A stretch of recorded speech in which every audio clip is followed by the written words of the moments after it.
Studio Mirganj. Urgent बार Shubham films.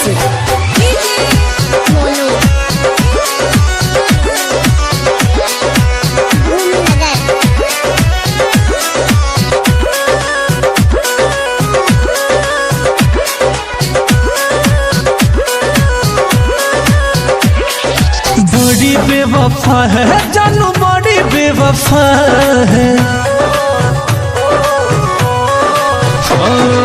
बड़ी बेवफा है जानू, बड़ी बेवफा है, बड़ी बेवफा है तू तो बड़ी बेवफा है।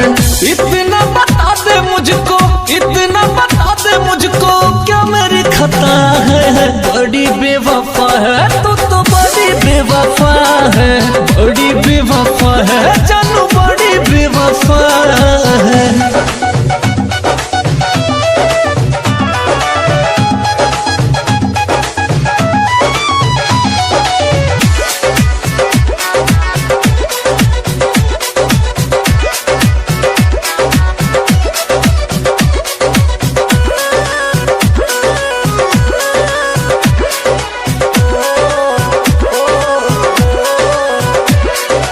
सोचा नहीं था कभी दिन ऐसा आएगा, डोली में बिठा के कोई और लेके जाएगा।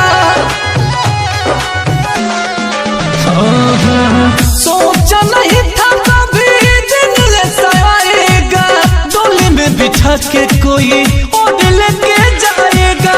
दिल से निभाया तूने, दिल से निभाया तूने, ये तेरी जफ़ा है। बड़ी बेवफा है जानू, बड़ी बेवफा है, बड़ी बेवफा है तू तो बड़ी बेवफा है।